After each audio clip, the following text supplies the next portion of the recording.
Beralih ke informasi selanjutnya, lebih dari 60 makanan diolah di warung Sunda di kota Bandung setiap hari. Berburu dengan waktu dibutuhkan kerjasama dan strategi dalam setiap pengolahannya. Ya, lantas bagaimanakah lika-liku berbisnis kuliner ala Sunda ini? Berikut informasinya.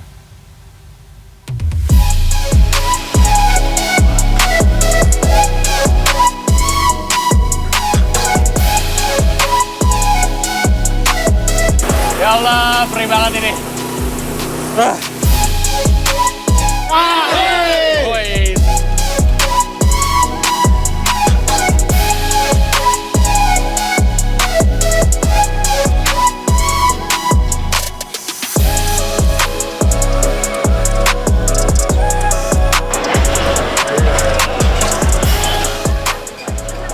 Bagi Anda yang ingin mencari peluang usaha, berbisnis kuliner bisa jadi pilihan. Salah satu warung nasi di Jalan Oto Iskandar di Nata, Kota Bandung, Jawa Barat ini misalnya. Perjuangan menjadi seorang pengusaha kuliner dimulai dari dapur ini. Meski warung mulai buka pukul 9 pagi, persiapan memasak sudah dilakukan sejak tengah malam. Persiapan ini meliputi mulai proses menyiapkan bumbu hingga memasak. Wah, perjuangan banget ya. Pagi-pagi sekali saya sudah berada di dapur. Saya akan mengolah beberapa masakan yang biasa dijajakan. Salah satu yang paling diburu penikmatnya adalah ayam goreng kremes. Bahannya ayam kampung yang dikirim langsung dari Cianjur, Jawa Barat, kota kelahiran pemilik warung. Nah, dalam sehari, warung ini membutuhkan 100 ekor ayam yang dipotong menjadi beberapa bagian. Ayam yang sudah dipotong berikutnya dicuci bersih di wadah khusus dengan air mengalir. Meski terlihat mudah, proses ini menjadi penting. Kebersihan menjadi salah satu prosedur yang harus dijaga dalam bisnis kuliner. Wah, lumayan nih membersihkan ayam satu persatu seperti ini. Ayam yang sudah bersih kemudian diungkep dalam panci besar yang berisi bumbu rempah rahasia racikan si pemilik warung. Setelah dimasukkan, langsung kita aduk. Berat ya, butuh tenaga loh untuk mengaduk ayam sebanyak ini.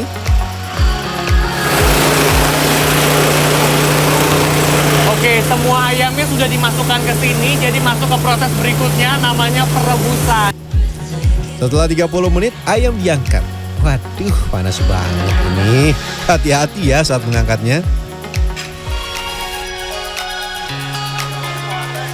Ayam yang sudah diangkat akan ditata sebelum nantinya dijajakan di meja prasmanan untuk dipilih para pelanggan. Kuliner ala Sunda tidak lengkap jika tidak ada sambal. Nah, warung nasi yang sudah ada sejak 2003 ini menyajikan sambal khas yang merupakan hasil inovasi sambal yang sudah ada. Namanya sambal dower. Sebetulnya sambal ini menggunakan bahan dasar yang sama seperti cabai, bawang merah, dan bawang putih. Namun cara mengolahnya unik dan berbeda. Yang pertama, tumbuk perlahan cabai domba. Nah, ini saya lagi coba untuk mengolah bikin sambal dower. Jadi pengolahannya masih sederhana, masih manual seperti ini. Dan yang perlu dilakukan adalah jangan terlalu bersemangat ketika menumbuknya. Karena memang harus hati-hati ya. Takutnya ketika bersemangat menumbuknya nanti akan nyiprat-nyiprat ke muka. Jadi lebih baik sedikit demi sedikit saja. Lagi pula ini teksturnya jangan terlalu halus. Dan itu menjadi sebuah ciri khas dari sambal dower khas warung nasi Sunda di tempat ini. Berikutnya kita siapkan bawang merah. Nah, ini yang unik. Biasanya bawang merah kan diiris atau bahkan diulek. Namun untuk membuat sambal dower, bawang merah ini justru ditumbuk atau dipukul menggunakan palu. Waduh, jelas ini bikin perih mata. Kalau nih baru mulai bawangnya gede-gede banget, bikin perih mata. Ya Allah, perih banget ini. Kita mulai ya. Perih.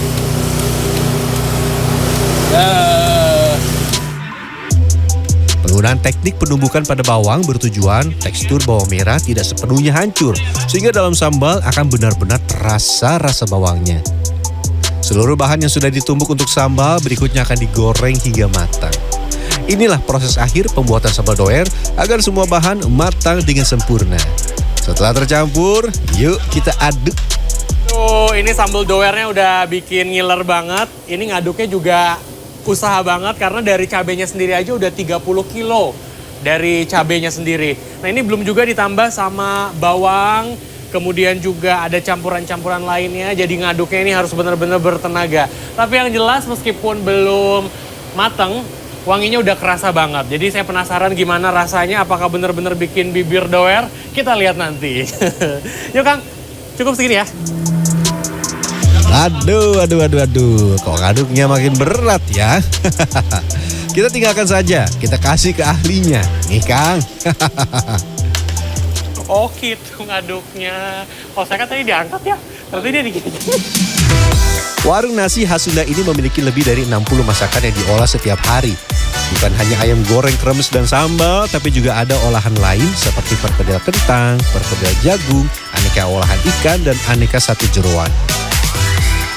Diakui para juru masak diperlukan kerjasama tim yang solid setiap hari untuk bisa memasak lebih dari 60 menu masakan.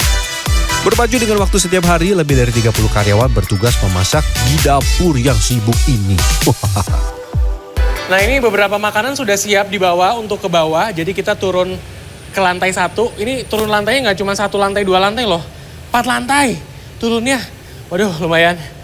Ini harus hati-hati juga, takutnya jatuh. Sesaat setelah warung buka, pelanggan mulai berdatangan. Di jajakan prasmanan, makanan akan dipilih oleh pelanggan dan langsung digoreng. Ayam goreng kremes jadi makanan favorit di tempat ini. Kremesan dibuat dadakan agar tetap crispy. Nah, cara membuat kremes ini mudah. Adonan kremes tinggal dimasukkan ke dalam minyak panas, diamkan selama 20 detik, lalu diangkat. Sudah kriuk banget nih. Nomor 23.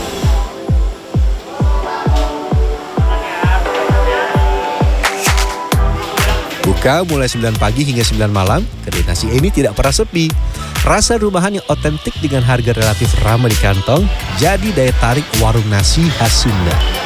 Saya pertama kali baru sekarang ini nyobain sate Marangi ya, sama masakan yang ala Sunda di sini. Oh, betul-betul sedap Bapak. Enak ya? Ya. Pemilik warung sudah mulai merintis usaha kulinernya sejak berusia 16 tahun.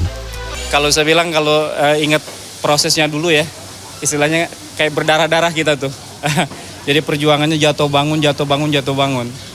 Jadi kalau yang saya rasakan, saya ketika jatuh gagal, saya tidak jatuh beneran, jadi bangun lagi, jatuh bangun lagi gitu. Pembelajaran yang bisa kita ambil dari pengusaha kuliner ini adalah tidak ada hasil yang instan. Semuanya butuh proses yang begitu panjang untuk bisa benar-benar sukses.